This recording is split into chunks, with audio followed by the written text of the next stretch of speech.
샬롬 샬롬 샬롬 샬롬. 하나님 사랑합니다. 여러분 주 안에서 사랑합니다. 사무엘상 14장 말씀이죠. 전체 말씀.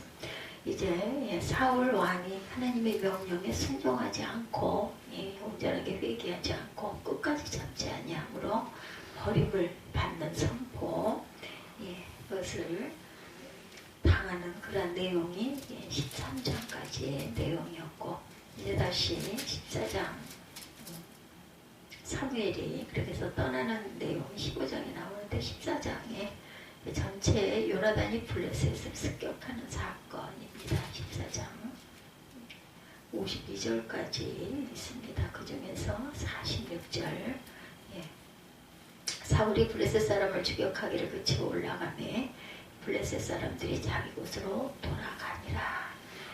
블레셋을 습격을 하는 그런 사건의 내용입니다.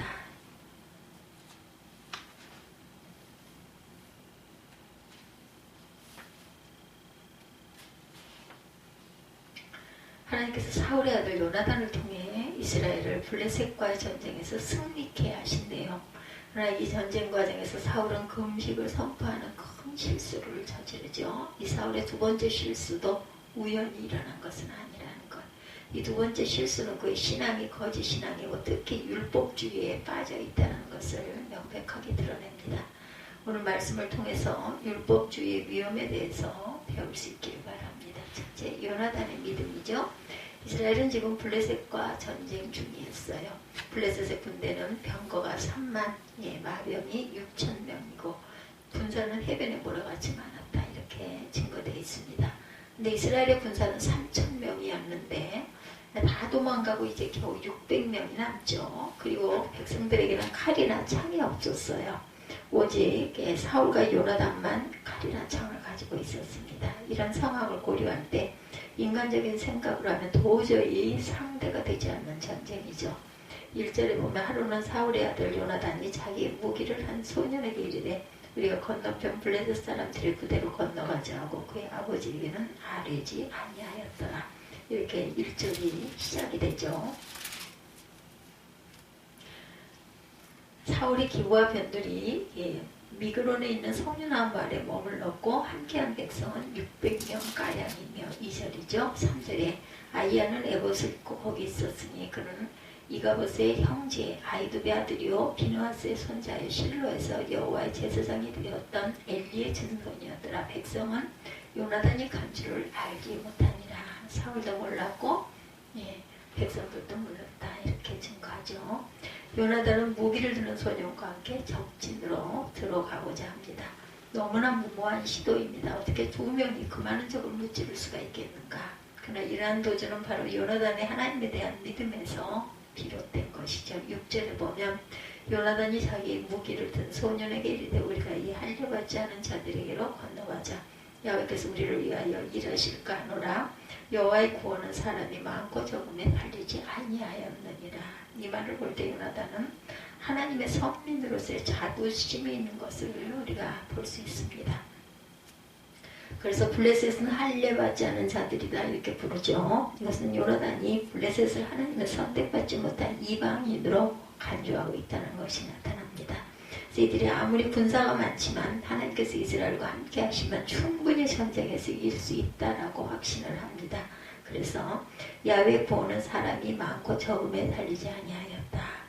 요나단의 믿음은 바로 나중에 소년 다윗이 골리앗을 대항해서 싸울 때 거기까지 이루어지죠. 사무엘상 17장 45절에서 47절에 보면 다윗이 블레셋 사람에게 이르되 너는 칼과 창과 단창으로 내게 나아오거냐. 나는 만군의 야훼 이름 곧 내가 모욕하는 이스라엘 군대 하나님의 이름으로 내게 나아가노라. 오늘 야훼께서 너를 내 손에 넘기시니 내가 너를 쳐서 내 목을 베고 블레셋 군대 시체를 보는 공중에 세워 땅에 들 짐승에게 주고 온 땅으로 이스라엘에 하나님이 계신 줄 알게 하겠고 야훼의 구원하심이 칼과 창에 있지 아니함을 이 무리에게 알게 하리라. 전쟁은 야훼께 속한 것인즉 그가 너희를 우리 손에 넘기시리라. 이처럼 하나님을 믿는 자들은 같은 영을 가지고 있습니다. 믿음이 있는 자들은 인간적인 조건이나 외적인 환경을 보지 않죠. 이는 칼과 창이 부족할지라도 오직 만군의 야훼를 의지하는 싸움을 하겠다. 그리고 승리하겠다. 우리의 전쟁도 여호와께 속해 있죠. 그러므로 칼과 창이 부족한 것이 문제가 아니라 오직 만군의 야훼를 의지할 때 승리는 우리 것임을 믿습니다. 삶 속에서도 마찬가지겠죠. 시편 20장 7절입니다. 어떤 사람은 병고 어떤 사람은 말을 의지하나 우리는 야훼 우리 하나님의 이름을 자랑하리로다. 아멘.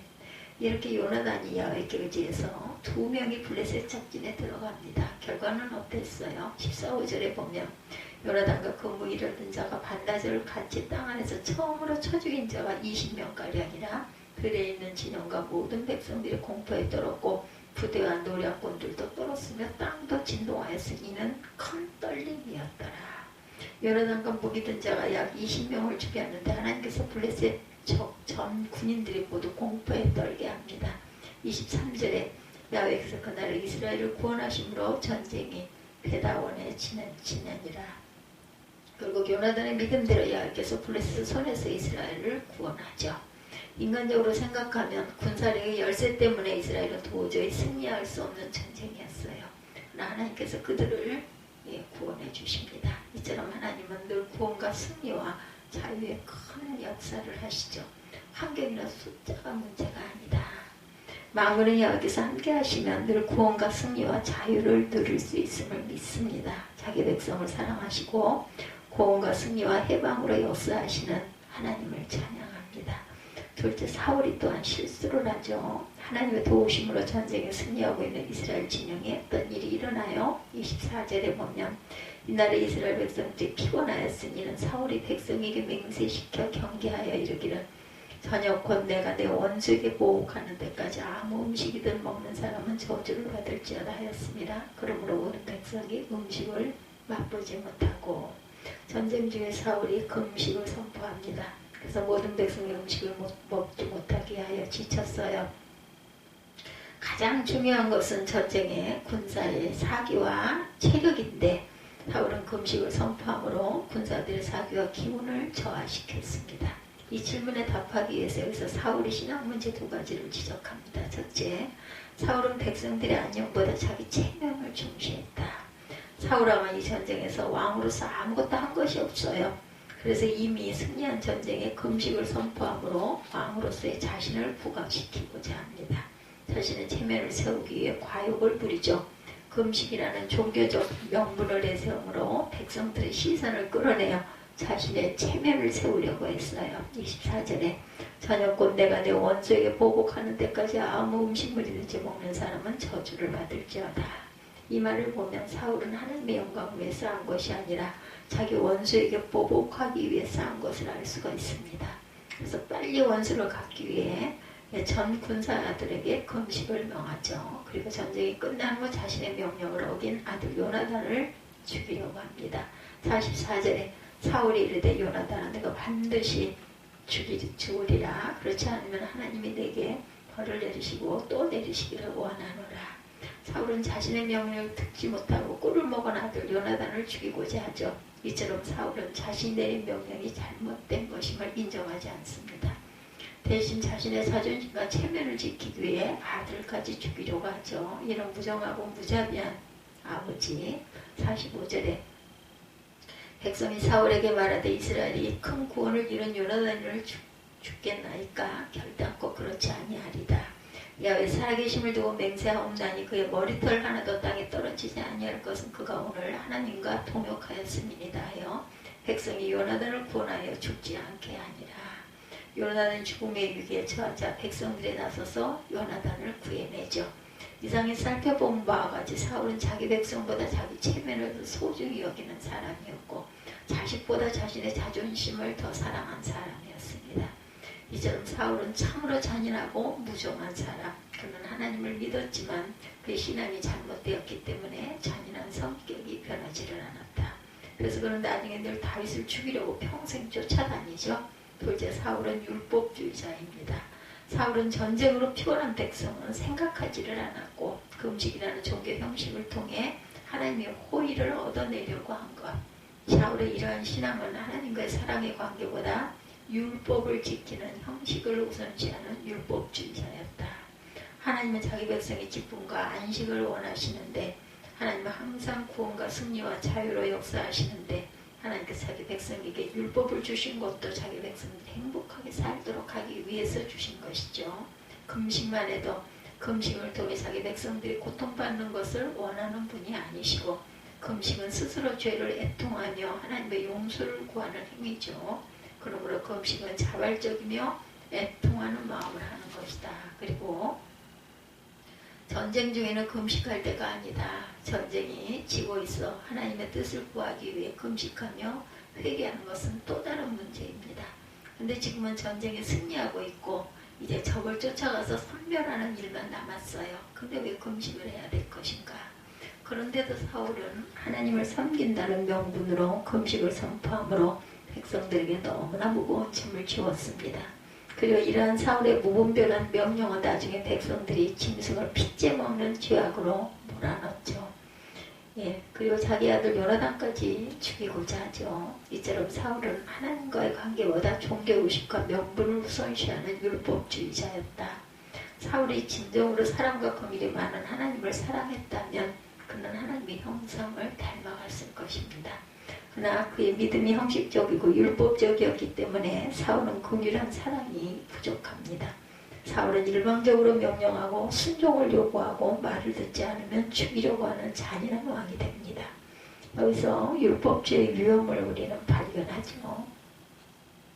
율법의 근본 정신은 사랑입니다.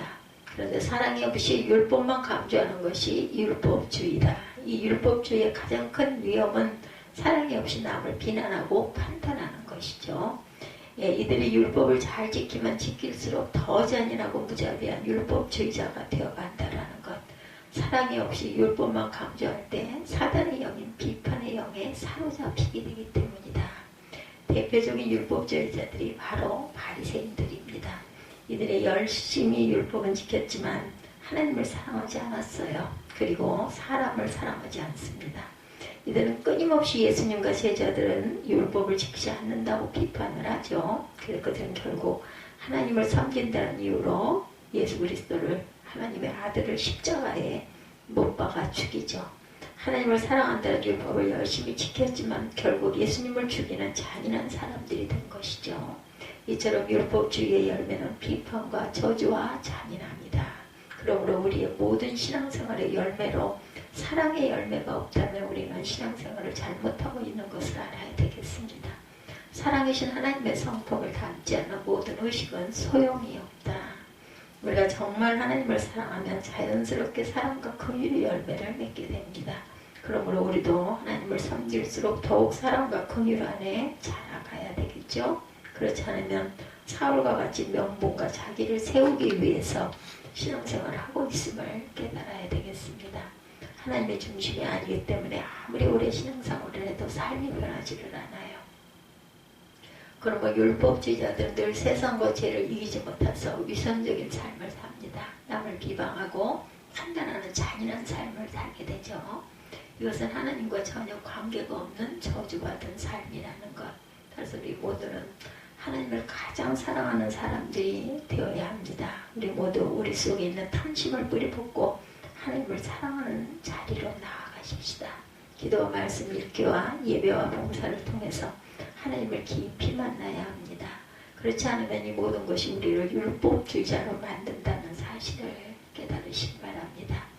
모두 날마다 하나님만을 깊이 사랑할 수 있기를 기도합니다. 그래서 사랑과 긍휼의 하나님을 닮아갈 수 있기를 주의 이름으로 축원합니다. 결론으로 하나님은 늘 자기 백성의 믿음에 반응하시고 구원과 승리와 해방으로 역사하시죠. 하나님께서는 자기 백성들에게 기쁨과 안식을 주시기를 원하십니다. 그러므로 우리가 이 사랑과 긍휼의 하나님을 만날 때 우리의 삶에도 사랑과 긍휼이 넘치게 될 줄 믿습니다. 반대로 우리가 의식과 명분을 중시할 때 우리도 비판적이고 위선적이며 사납고 잔인한 율법주의자들이 될 수 있다는 것. 그러므로 하나님만을 깊이 사랑함으로 사랑과 긍휼이 넘치는 저와 여러분들의 삶이 되시기를 주님의 이름으로 축복합니다. 사무엘상 14장 요나단이 블레셋을 습격한 사건, 그리고 사울이 자신의 율법주의자적인 백성과 아들을 사랑하지 않고 자기 권위를 세우려고 합리화를 했던 그런 사건을 보아보았습니다. 기도하시겠습니다.